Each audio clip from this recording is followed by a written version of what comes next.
Hey, my name is April, and I'm the Peaceful Wife. Today I'd like to talk about, am I supposed to be like a prosecuting attorney for my man? I'm going to talk about my old ways here for a minute, and this is really painful to have to hash through, but since I can't completely erase the memory of my sin in the past, to me the best thing I can do is share it humbly, to seek to maybe be an example to other people of what not to do. And maybe God will use my story to help other people avoid making the same mistake and doing the destructive things that I did.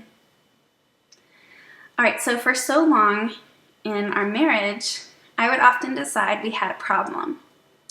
And I would think about the problem all day long, for hours and hours, constantly, determining all the questions I was going to ask Greg, my husband, so that I could verbally nail him to the wall.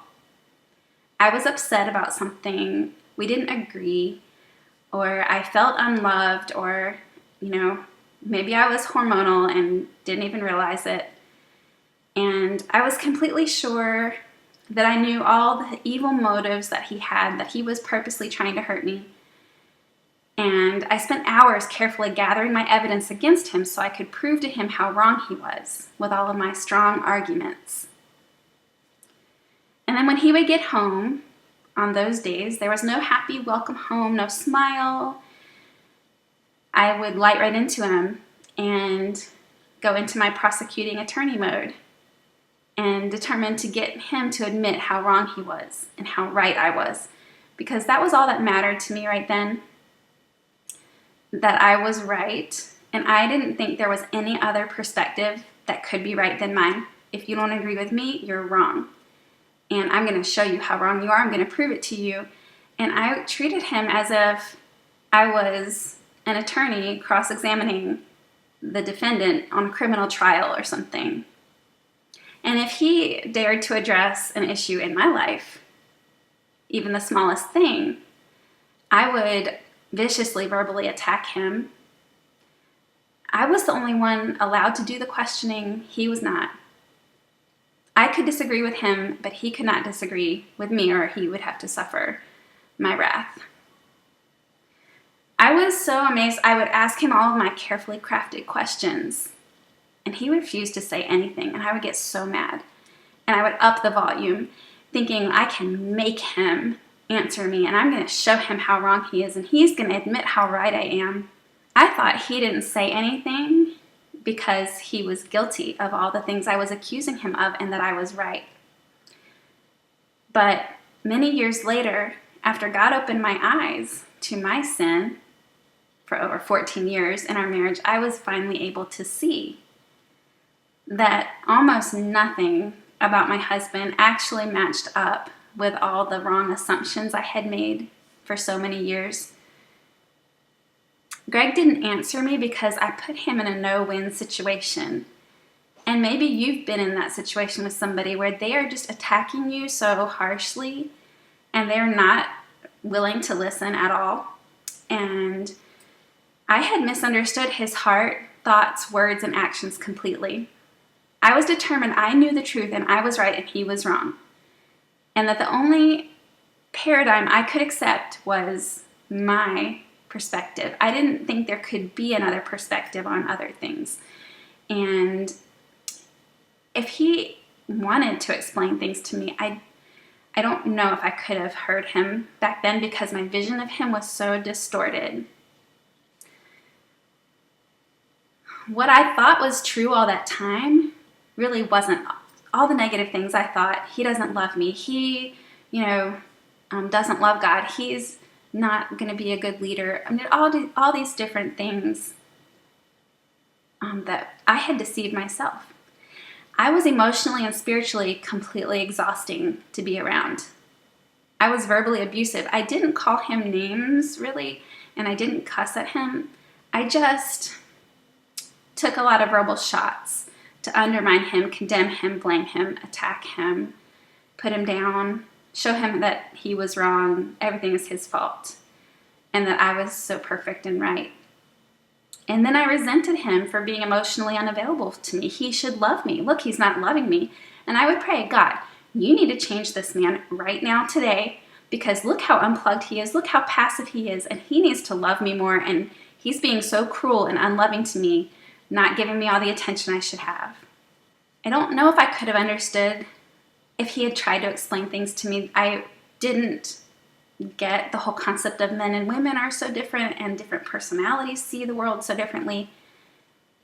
And if he started saying something, I would usually cut him off. I was completely convinced that I understood every situation. Without hearing his side of things, I assumed that I knew what he would say. I assumed that I knew what he thought, and I was wrong.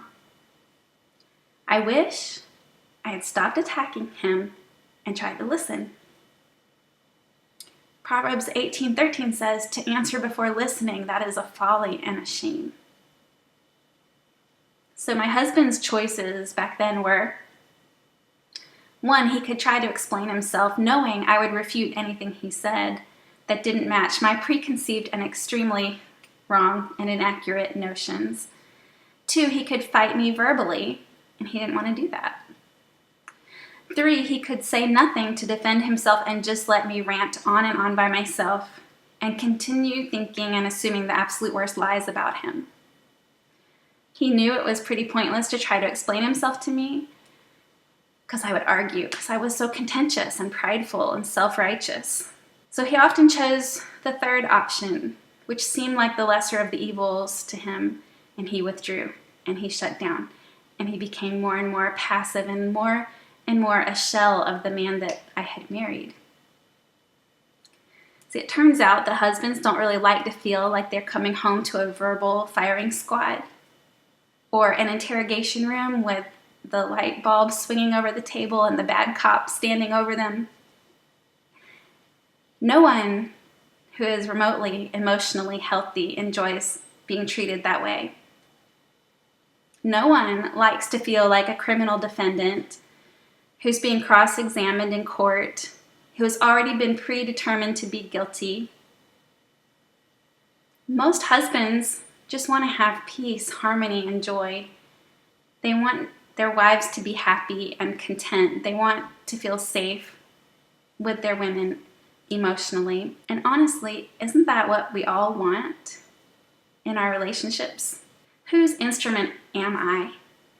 How might I come across as if I'm cross-examining a witness in a trial? It's in my tone of voice, my facial expressions, looking so angry, sounding so hateful, the emotional intensity, the constant barrage of pointed accusing questions, not giving the other person time to even explain or the time they need to think. You know, it's extremely hurtful and frustrating to be utterly misunderstood, vilified, demonized, falsely accused, and wrongly condemned by someone who doesn't actually even know your heart and who isn't even interested in trying to understand the truth or trying to heal the relationship, whose only purpose seems to be to grind you under their foot.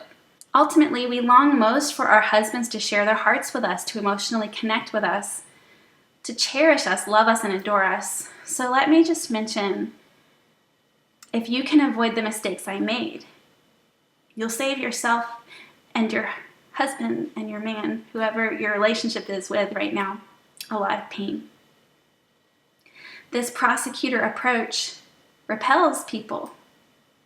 It hurts them. It causes them to shut down. Understandably.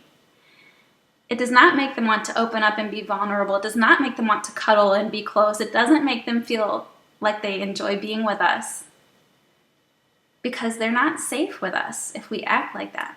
It was sobering for me to realize I was not acting in the power of God's Spirit when I did this. I was acting like an accuser. I was acting like Satan and cooperating with him, the accuser of the brethren. I had actually allowed the devil to get a huge stronghold in my life, and I didn't know. I was blind to my sin. But when you hold on to sin, bitterness, contempt, resentment, unforgiveness, disrespect, control, selfishness, idolatry, it's like I unwittingly invited Satan into my life. I gave him legal authority to be there, to set up camp base camp in my heart and mind because my sin made a cozy place for him. And there he could use my mouth, my thoughts, my words, my actions to attack and destroy my husband, my marriage, my relationships with other people too. I thought I was living for Jesus at the time. I went to church 3 times a week. I read the Bible every day. I prayed every day. I listened only to Christian music, but the fruit of my life was the flesh, not the Holy Spirit. I had allowed myself and my mouth to be an instrument in the hands of the devil to attack my husband.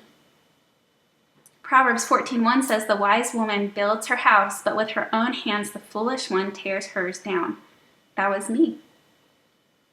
And I didn't even see it. I never want to go back to that place again. I had a lot of repenting to do to the Lord, to Greg, and to a lot of people in my life because I had treated a lot of people the same way. Thankfully, there is so much hope for all of us in Jesus. We don't have to stay in this horrible, toxic place where we are abusive to other people, where we have sin in our hearts, where we let ourselves be instruments in the hands of the enemy to destroy our relationships and our people that we love the most. Jesus can set us free from this snare. We can turn away from our sin and turn to him. We can submit ourselves to him as Lord. He can cleanse us and heal us by his work on the cross. The Lord has graciously healed me, and in time, he eventually healed Greg and our marriage too. And I've seen him heal so many people around the world, and how can I ever thank him enough for that? The same healing is available to you. You can have peace with God, and you can have peace in your relationships as far as it depends on you. The key is to know the Prince of Peace and to allow him to be the Lord and Savior of your life. He has the power to change us as we yield to him in faith, trust, humility, and obedience. I have so many videos and posts that may be a blessing to you if you find yourself in the same place that I was in for so long. If you are ready to stop cooperating with Satan's plans to steal, kill, and destroy in your marriage, your relationships, and you are ready to cooperate with God's good plan for you, check out the resources on the links on the post at the bottom of the video. He can set you free from Satan's prison just like he set me free almost 9 years ago. Thank you so much for watching. You can find me at my blogs, peacefulwife.com and peacefulsinglegirl.com. Have a great day.